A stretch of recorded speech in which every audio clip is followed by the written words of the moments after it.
At exactly 2:17 a.m. on March 4th, 1996, a night security camera inside a decommissioned research wing at the University of Vienna recorded something it was never designed to capture.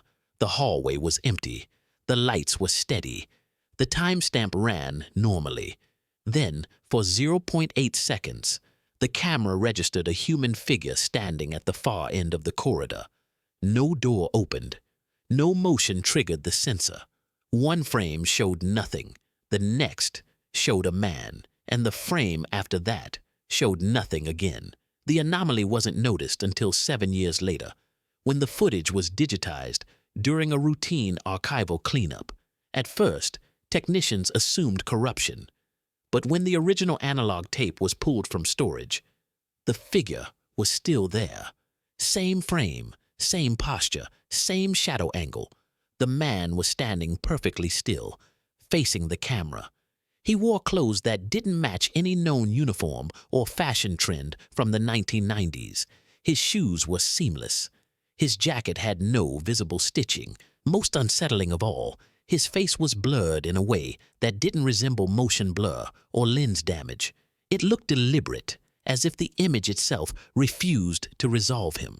What made the discovery impossible to dismiss was the timestamp embedded directly onto the magnetic tape. It showed no interruption, no glitch, no distortion. Time flowed normally. Something had appeared inside it. The footage was quietly cataloged as an unexplained visual artifact and buried again. No report was filed, no announcement was made, but one junior archivist saved a copy, and 26 years later, that copy would resurface in a place no one expected.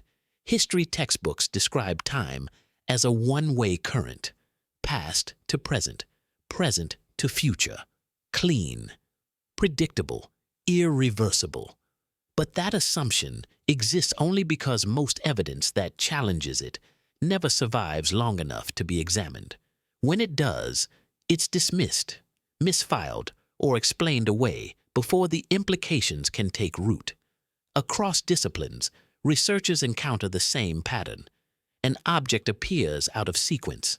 A record references knowledge that shouldn't exist yet. A structure aligns to celestial positions, calculated centuries before the mathematics to compute them. These aren't isolated mysteries. They are fragments of a larger contradiction that history prefers not to confront. In 1901, sponge divers off the coast of Antikythera recovered what looked like corroded bronze debris from a Roman shipwreck. For decades, it sat in a museum storeroom, labeled insignificant. When it was finally examined under X-ray in the 1950s, researchers realized it wasn't debris at all. It was a machine, a mechanical system of interlocking gears calibrated to predict eclipses, planetary motion, and astronomical cycles with a precision that would not be replicated until the 18th century. The Antikythera mechanism was dated to around 100 BCE. The knowledge required to design it should not have existed. There were no blueprints leading up to it, no gradual technological evolution. It appeared fully formed, then vanished from history without descendants. The same pattern appears again and again. At Pumapunku in Bolivia, stone blocks weighing over 100 tons are cut with tolerances of less than a millimeter. The angles are mathematically exact. The surfaces are machine flat. The civilization officially credited with the site did not possess iron tools, wheel transport, or written mathematics. And yet, the stones fit together with a precision modern engineers still struggle to replicate without computer-guided machinery. When geologists analyzed the erosion patterns at the site, they found inconsistencies with the accepted timeline. Some surfaces showed weathering that suggested exposure thousands of years earlier than recorded human occupation of the region. Then there are the maps. In 1513, Ottoman Admiral Piri Reis compiled a world map using older source materials. The map depicts the coastline of South America with startling accuracy, but it also shows Antarctica, ice-free, centuries before its official discovery and long before modern ice-penetrating radar confirmed the shape beneath the ice sheet. The explanation offered is that the map is symbolic or coincidental, but the coastal proportions match real geography too precisely to dismiss. These anomalies share one trait. They do not show gradual development. They appear abruptly, already complete, and then disappear. Which raises a question historians rarely ask out loud. What if some knowledge is not discovered, but remembered? Archaeology assumes continuity. Anthropology assumes linear progression. But the planet's geological record tells a different story. Earth is not stable. It resets. Climate collapses. Sea levels rise. Entire coastlines vanish.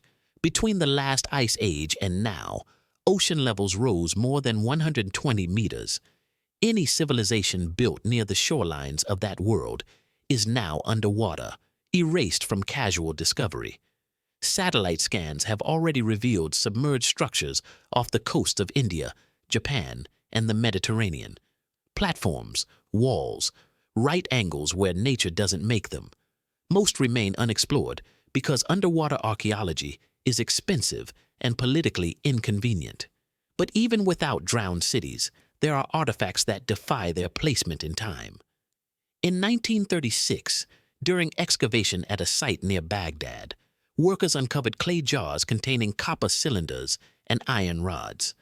The so-called Baghdad batteries predate modern electricity by nearly 2 millennia.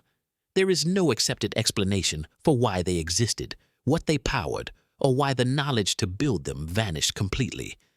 The standard response is that these are curiosities, isolated accidents. But accidents don't repeat across continents and eras. Anthropologists studying oral traditions in Australia, Africa, and South America have documented flood narratives that contain precise geological details matching real post-glacial sea level rise events.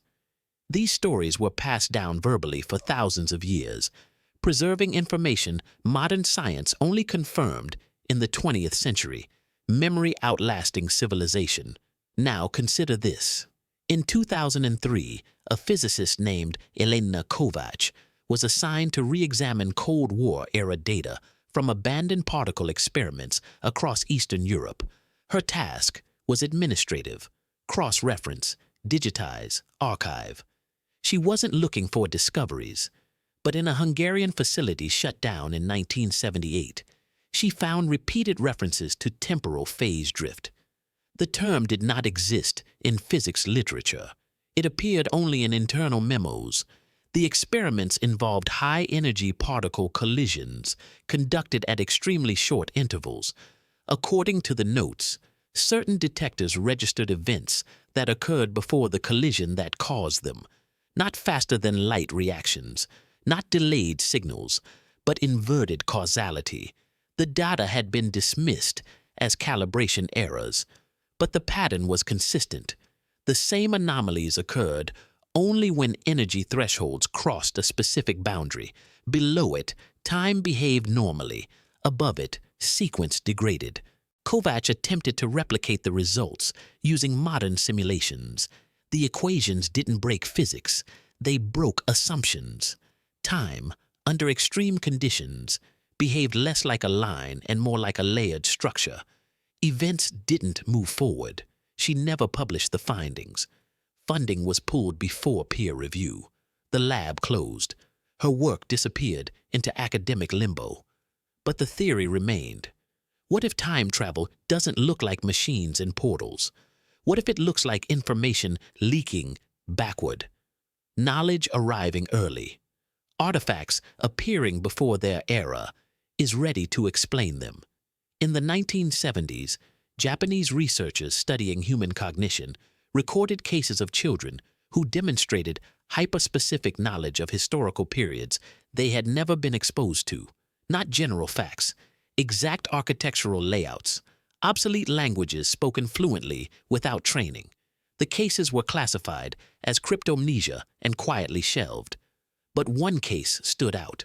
A boy identified only as Subject K repeatedly drew star charts that did not match any modern constellation maps.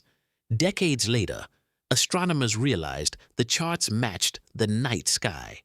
as it would have appeared nearly 12,000 years ago, before axial precession shifted stellar positions. No explanation was offered. The unsettling possibility is that time is not something we move through, it is something we intersect. If that is true, then the hallway camera in Vienna did not capture a visitor from the future stepping into the past. It captured overlap, a moment where two temporal states briefly occupied the same coordinates, which leads to the most disturbing implication of all. If overlap is possible, then causality is not protected. Someone, somewhere, may already know what comes next. And they may already be trying to change it. The copy of the Vienna tape didn't surface on an academic server or in a documentary studio. It surfaced in the least romantic place imaginable, inside a compressed folder labeled Miskia Recovery, attached to an email sent from a dead address. The junior archivist, who had saved it in the early 2000s, was named Martin Heller. By the time the file reached anyone else, Martin had been dead for 5 months, found in his apartment with no signs of forced entry, and a laptop wiped so clean it looked like it had never been used. The police called it natural causes. His friends called it bad luck. No one called it what it felt like. The email arrived in the inbox of a freelance audio engineer in Prague named Lenka Ruzicova. Lenka had been Martin's only consistent contact in the last year of his life, not because she cared about archives, but because Martin had paid her to repair damaged recordings.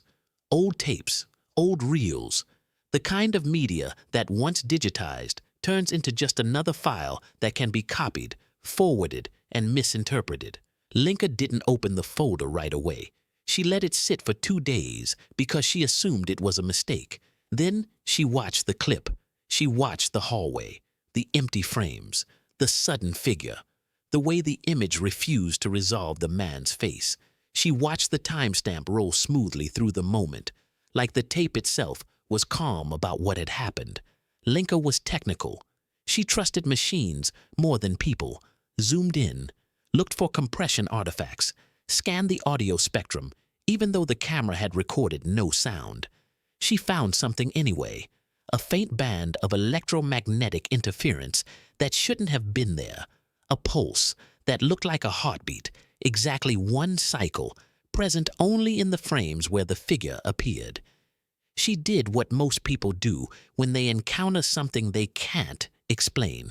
She tried to make it mundane. She searched Martin's invoices. The University of Vienna was listed. A research wing, a building code, an internal room number. She searched public records. The wing had been decommissioned. The department dissolved. But there was an older archive entry that mentioned a laboratory known informally as the Z Lab, used in the 1970s for chronometric instrumentation. The phrase meant nothing to her, but it made her stomach tighten anyway. Lenka forwarded the file to one person she knew would treat it as more than a ghost story, a geophysicist named Darius Naim, who ran a small private lab in Brno, doing signal analysis for oil exploration surveys. Darius was the kind of scientist who could argue calmly about fringe ideas while still demanding real measurements. He didn't believe in time travel. He did believe in data that refused to behave. He called her the next morning. His voice had a careful flatness, like someone trying not to wake a sleeping animal. "You know the face blur," he said. "It's not blur, it's a frequency mismatch." Lenka told him that didn't mean anything. "It means the camera recorded him," Darius said, "but the sampling didn't align with the event, like trying to photograph a spinning fan with the wrong shutter speed. Except the fan is not motion, it's phase." He asked her if she could get him the original tape. She told him Martin was dead. She told him she had no physical access to anything at Vienna. Darius was quiet for a long moment. Lenka said Martin had never given a reason. Only anxiety. Only a feeling that the clip mattered more than he understood. Darius asked for a meeting. He wanted to show her something. They met in Brno that evening, in a small lab above a warehouse. On his desk were printed spectrograms, not of the Vienna clip, but of something else. A set of radio recordings from a weather station in the Czech countryside, dated 1994. The station's job was boring: measure atmospheric conditions, record background noise, log lightning. But in one segment, the data contained a burst of structured interference, like a coded transmission, not a full message, just a pattern that repeated 3 times, each repetition slightly distorted. Darius told her the pattern matched the electromagnetic pulse he had found in the Vienna frames. 2 different sources, he said. 2 different systems, same signature. Linka asked him what the signature was. Darius turned the printouts so she could see the overlay, one curve on top of another, a match that looked too clean to be a coincidence. It's a timing problem, or a time problem. You think it's from the same person. I think it's from the same process. And I think Martin knew it was connected. I wanted to be part of a story because stories have edges. Processes have no mercy. Focus on what you can verify. The Vienna wing, the room number, the year 1996, and the man. If the man was real, why would he appear on a camera in a decommissioned hallway? Temporal phase drift. I stared at the words until they stopped being ink and became a threat. Darius told her the memo referenced a series of tests that attempted to measure whether high-energy particle events could create what the researchers called phase slippage. Not backward travel, not forward travel, slippage, like a boot losing traction on ice. In one section, the memo described an idea that sounded like madness until you heard it from someone who spoke in equations. Time, the memo argued, might not be a single axis. It might be a field. Under normal conditions, that field behaves like a flat floor. Under extreme energy density, it ripples. The ripples don't transport matter like a train. They allow intersections, like 2 sheets of paper briefly pressed together. Linka asked Darius why anyone would risk testing this. He answered in a way that made her wish he hadn't. Because if you can cause an intersection, he said, you can send information into it. Information, not people, not machines. Information. Linka thought about the Antikythera mechanism, the sudden appearance of knowledge in the wrong century, the Baghdad batteries, the maps, the star charts. What if they were leaks? Darius said something else that night, something he almost whispered. Most people think time travel would be used for power, but if it's information-based, it's used for survival. The next week, Linka traveled to Vienna. She didn't have access to the decommissioned wing, but she had something better than permission. She had an old map Martin had once sent her, a diagram of the building with certain doorways circled. She had a maintenance schedule posted online for asbestos cleanup. She had a reflective vest and the kind of confidence people assume belongs to someone who is allowed to be there. The wing smelled like dust and dead air. The lights were off, but emergency strips glowed along the floor. The hallway was narrower than it looked on the tape. The camera mount was still there, an empty bracket with a stain of old adhesive. At the end of the corridor, Linka found the room number from Martin's invoice. The door was locked. The lock was old. She did not pick it. She waited for a custodian to walk past, then followed him inside when he opened the next door and propped it with his foot. She slipped into the room as if she belonged, because that is how most systems fail. Inside, the lab was stripped, but not clean. Dust lay on the surfaces in thick sheets, except in a few places where something heavy had once sat. The walls had marks where cables had been taped. The floor had a circular discoloration, like a platform had been bolted down and removed. On the far wall was a metal cabinet with a broken latch. Linka opened it. Inside were binders, old, warped, damp. The kind of paper that survives not because it is valued, but because no one cared enough to destroy it properly. Most pages were blank forms, maintenance logs, equipment sign-outs. But near the back of one binder, She found something that did not belong. A thin notebook, unmarked. She opened it carefully. The handwriting was neat and mathematical, but the language was not. It was German with English inserted, like someone writing under pressure. There were dates. There were references to calibration, to shielding, to detector drift, and then there was a line that made her stop breathing. Intersection observed at 0217. She turned another page and found a sketch of the hallway camera's viewpoint, with a stick figure drawn at the far end. Above it, a note. Subject appears consistent with predicted phase profile. Facial resolution fails, as expected. She stared at those words until they blurred her own vision. Not discovered, not accidental, predicted. Linka wasn't a scientist, but she understood the difference between a ghost and an appointment. She flipped further. There were sequences of numbers that looked like coordinates. Not map coordinates, something else. A series of values grouped in 3s and 4s, like timestamps without clocks. Then, at the bottom of one page, a phrase written in English, underlined twice. Do not attempt a second intersection. The notebook ended abruptly. The last page contained only one sentence. They will notice. Linka closed the notebook and felt the room tilt slightly. Not physically, but in her perception of it. She realized something important. The people who ran this lab had not been curious academics stumbling into the unknown. They had been careful. They had been warned. She pocketed the notebook and left the wing before anyone had reason to question her presence. Outside, the sunlight felt wrong, too confident, as if the world had no idea what was hiding in its basements. She met Darius that night at a cafe that stayed open too late.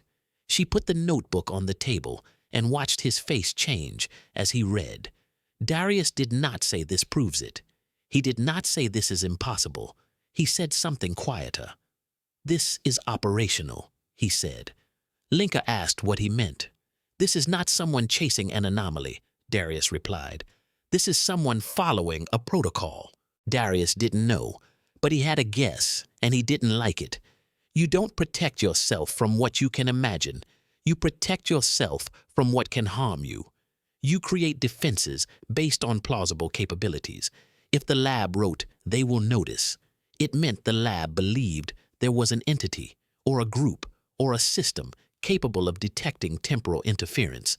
This doesn't leak. This gets buried.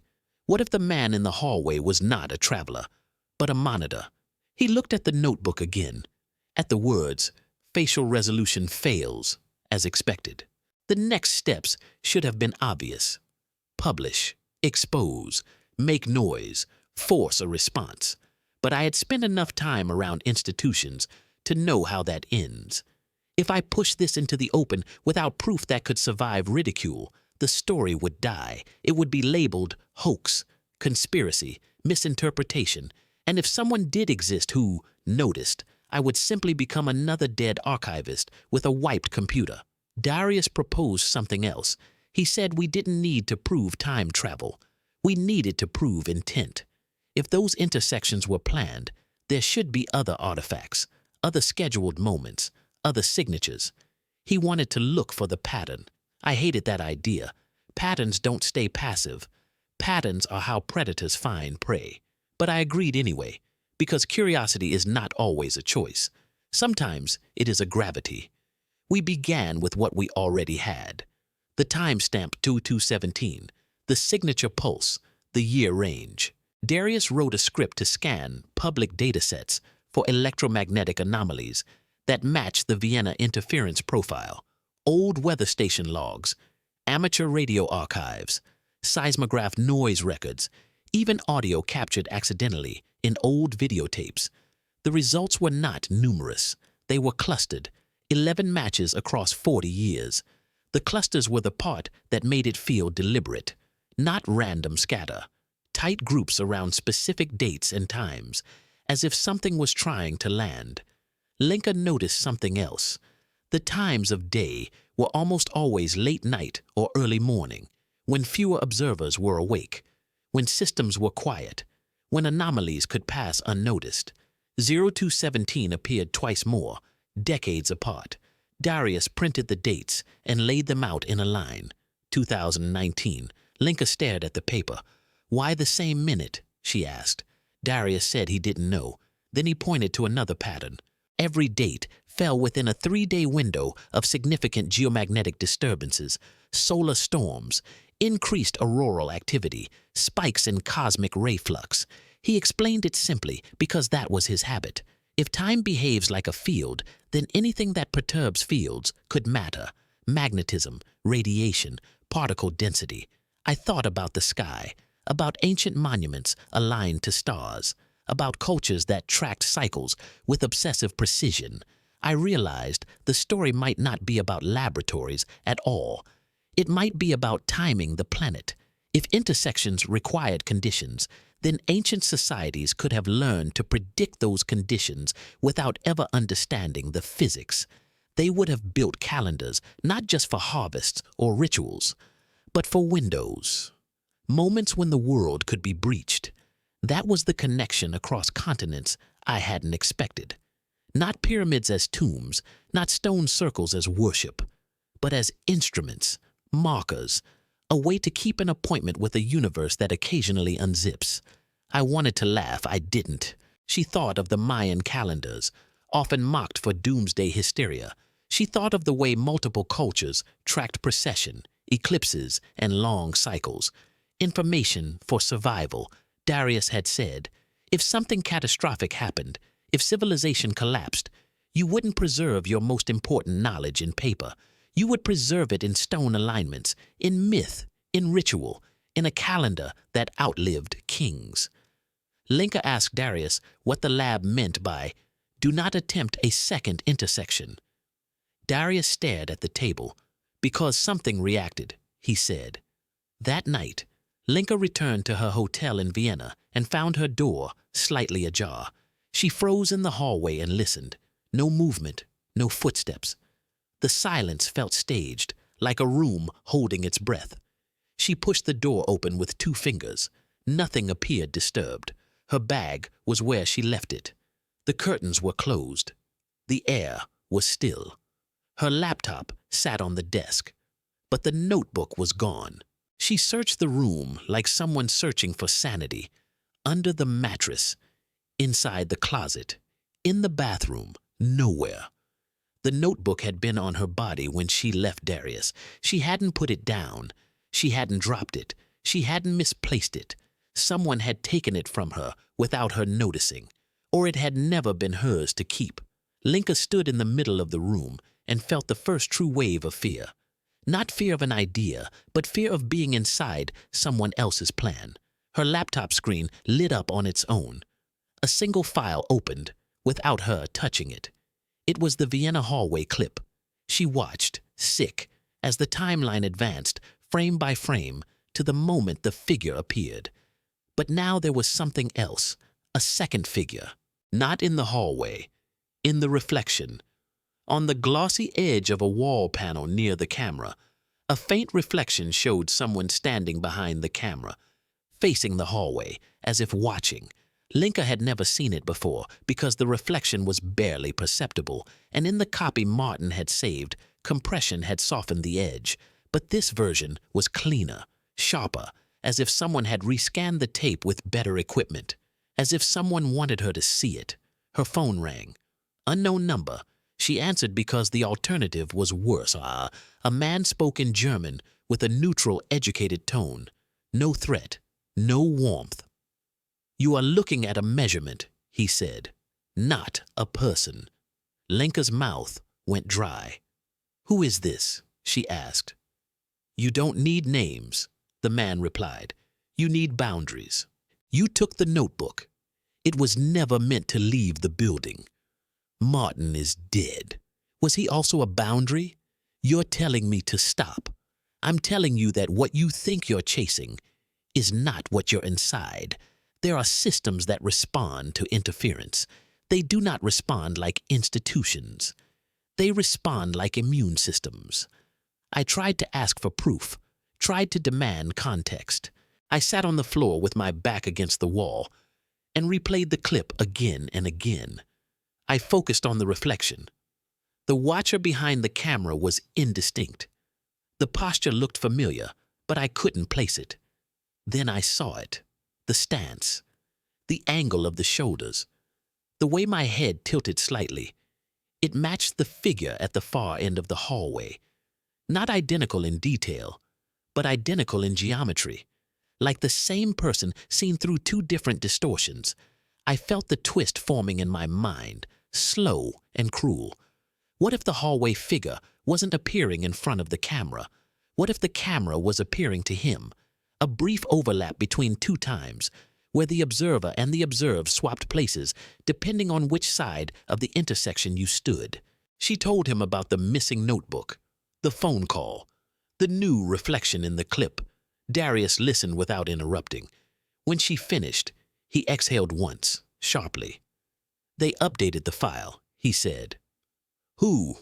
Linka asked. Darius didn't answer with certainty. He answered with the only honest thing he had.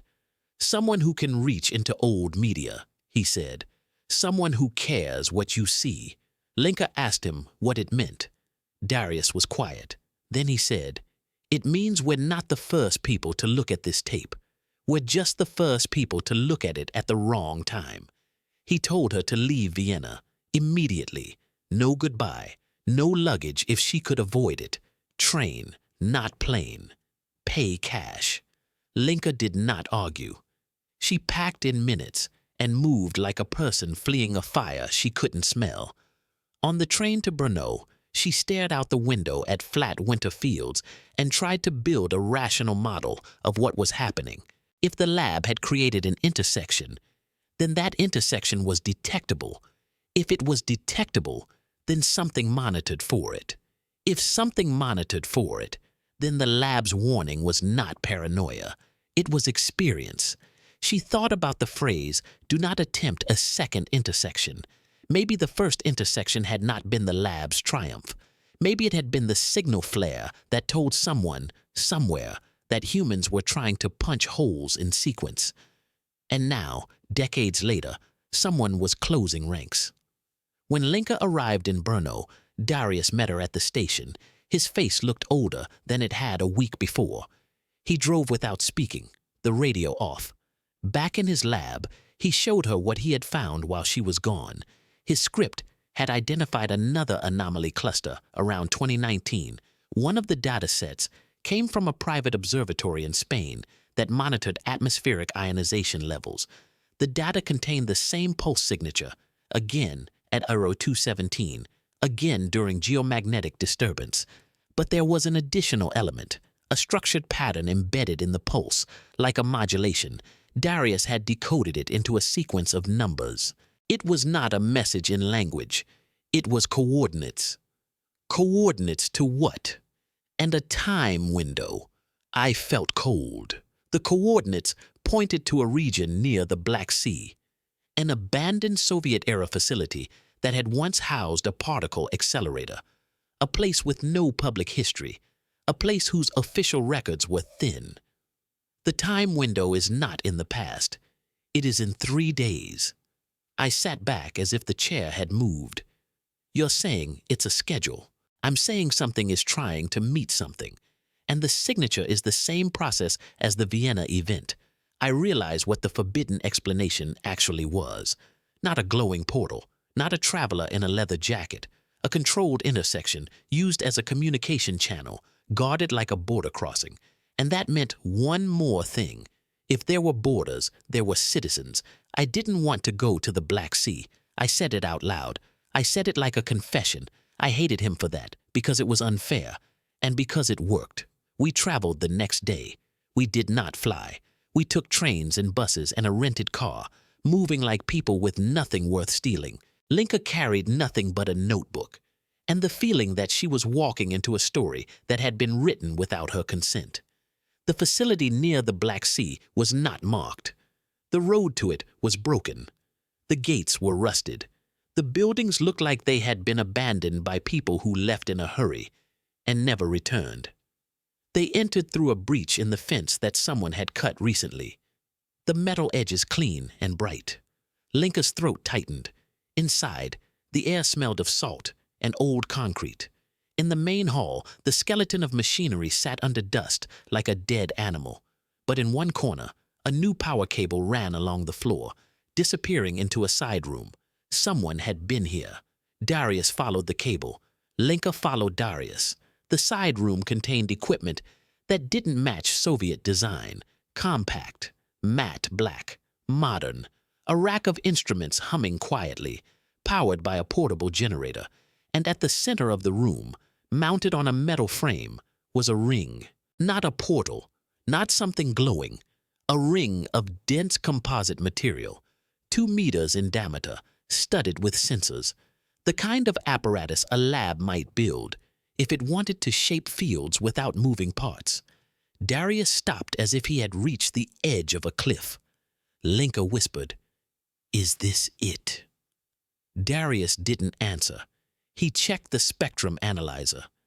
The baseline noise was elevated, like the air itself was restless. His magnetometer needle twitched in small, impatient jumps. He opened his mouth to speak, and then the generator tone changed, dropping slightly, as if the load had increased. Linka felt her skin prickle. The ring did not light up. There was no cinematic bloom. What happened was subtler and worse. The air inside the ring looked wrong, like heat shimmer, but colder, like a mirage in reverse. The background behind it seemed to shift by a fraction of a degree, as if the room had been misregistered. Darius raised the camera and began recording. Linka stared into the ring and saw nothing. Then she saw movement, not in the ring, but in her own perception, a momentary impression of depth, where there should have been only air. The atomic clock module beeped once, a sharp, clean tone, and then, for a fraction of a second, it beeped again, too soon, as if time itself had stuttered. Linka's mouth went dry. Darius murmured numbers under his breath, as if naming them could hold them still. Then something appeared, not a person stepping through, not a body. A small object fell from the center of the ring and clattered to the floor. A metal tag, the kind used for inventory labeling. It spun, rang once, and came to rest. Linka stared at it. Darius crouched carefully, like approaching a live wire. He lifted it with gloved fingers. The tag was stamped with a serial number and 2 lines of text. The first line was in Russian. Die zweite Zeile war auf Deutsch. Die deutsche Zeile lautete: Martin Heller. Lenka fühlte, wie ihr Magen hart genug fiel, sie schwindelig zu machen. Darius sah auf, die Augen weit. Und Lenka verstand in einem stillen Augenblick, was die Wendung war. Es ging nicht darum, dass sie Martins Beweise fanden. Es ging darum, dass Martin ihre fand. Das System sendete keine zufälligen Artefakte zurück. Es sendete beschriftete Teile einer Kette, wie Brotkrumen, absichtlich in der Zeit platziert. Der Mann im Wiener Flur war kein Reisender, der im falschen Jahr verloren war. Er war eine Kalibrierung, ein Anker, ein Marker, der verwendet wurde, die Schnittstelle auszurichten. Das Labor hatte sein Erscheinen vorhergesagt, weil sie es arrangiert hatten. Und Martin, der Archivist, hatte das Band nicht zufällig gefunden. Er sollte es finden. Lenkas Hals zog sich zusammen, bis Sprechen unmöglich erschien. Darius legte das Etikett sanft ab, als könnte es explodieren. It means Martin is part of the loop, and he never had a chance to be anything else. The ring's shimmer intensified slightly. Linka felt a pressure in her ears, like descending too fast in an elevator. A sound came next, not through air, but through structure, a low vibration in the bones. The kind of sound you feel more than hear. Linka watched the ring and saw, briefly, a different space behind it. Not another world. The same room, but not the same moment. The light angle was different. The shadows were different. Dust was absent. The equipment looked intact, newer, staffed. And for a heartbeat, she saw people. Not clearly, not enough for a face, but enough for silhouettes. One silhouette stepped close to the ring on the other side, as if approaching a window. Then I saw something else that made my blood go cold. On the other side, In that other moment, a person was holding a camera, pointed directly at me, the mirror of the Vienna clip, the watcher behind the lens. The realization hit with a clarity so sharp, it felt like pain.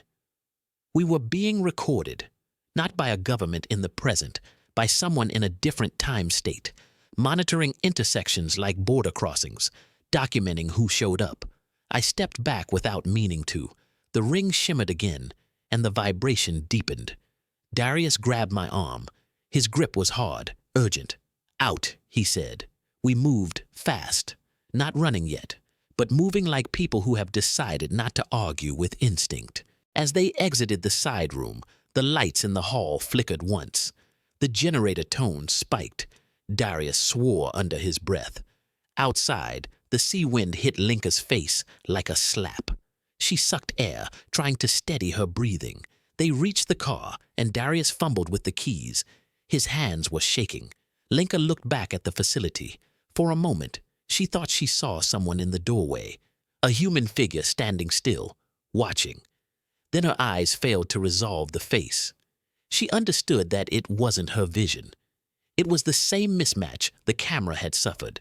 She didn't know if the figure was physically there or if the air itself was briefly overlapping again. But she knew the message was simple. They drove for hours without speaking. When they finally stopped at a roadside motel, Darius carried his equipment inside and locked the door with a chair against it like a child. Linka sat on the bed and tried to make her hands stop shaking.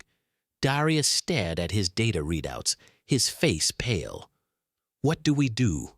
Linka asked. Darius didn't answer immediately. He looked up slowly, as if lifting his eyes required effort. "We do nothing," he said. Linka felt anger flare again, because do nothing felt like surrender. "We have proof," she said. "We have the tag. We have recordings." Darius shook his head. "We have evidence of a system," he said, "not control of it. And the moment you publish, you become another signal flare. You announce that you understand what you saw." Linka wanted to argue, but the truth was sitting in her memory like a weight. The phone call, the notebook disappearing, the updated file. Someone had already adjusted the boundaries around her. She asked the question that had been waiting since the first hallway frame. "Why Martin?" she said. "Why him?" "Because he was reachable," he said. "Because he worked with tapes. Because he could copy a file and save it without understanding. Because he could become a carrier without realizing he was infected." Linka hated the metaphor. She hated that it fit. She tried to make sense of the tag, of the loop, of the way the system seemed to lay breadcrumbs for certain people and then remove them when necessary. Then a new thought arrived, quiet and lethal. "What if Martin wasn't targeted?" Linka said. "What if he was recruited?" Darius didn't respond, but his silence was an answer. Linka stared at the motel wall, at the cheap painting of a landscape that looked like nothing she had ever seen. She thought about the pattern behind the pattern, the one the scripts always build toward. The idea that anomalies weren't random. They were communications. If an advanced group, human or otherwise, could manipulate intersections, then they could seed knowledge, guide development, prevent catastrophe, or cause it. They could shape history not by moving armies, but by moving ideas. They could place a mechanism in the wrong century, a map, a warning, a formula. They could ensure that certain technologies arrived early enough to matter. And if they could do that, then the most dangerous thing wasn't time travel. It was the existence of a timeline with custodians. Linka finally understood the warning, not as a message to her, but as a message embedded in the whole phenomenon. History doesn't ignore these gaps because they don't fit a narrative. History ignores them because narratives are how systems keep people docile. If the public believed that time could be manipulated, every political structure would become provisional. The concept of accountability would collapse because cause and effect would no longer be trusted. Civilization runs on the assumption that tomorrow has not already been edited. If that assumption fails, societies fracture. Linka looked at Darius and saw something like grief on his face. He had wanted truth. He had found an architecture. What does this mean for now? It means we might be living in a stabilized version. A version that someone thinks is survivable. And stability is not the same as freedom. Linka thought of climate systems, of collapses, of the way civilizations vanished. She imagined a future trying to prevent its own death by reaching backward with information, nudging the past away from disasters like a surgeon cutting into an infected limb. Each cut saves the body. Each cut changes the person. Darius told her something then, something he hadn't said out loud before. When he was younger, he had worked briefly under a defense contractor, analyzing satellite anomalies. He had signed papers. He had pretended it was just work. One day, he had seen a dataset marked with an internal code that didn't match any project. The code had been the same as the marginal note in the Hungarian memo. Temporal phase drift. He had asked his supervisor what it meant. The supervisor had looked at him as if calculating whether he was safe. Then the supervisor had said, "It means some things in the world aren't ours to pull apart." Darius had left the job soon after. Now, sitting in a motel room with a chair against the door, he looked like a man realizing he had never really left. Linka wanted to do the one thing she could still do, make the story human. If Martin was part of a loop, she said, then he wasn't just unlucky, he was used. Darius nodded faintly. And if he was used, then it can happen to anyone.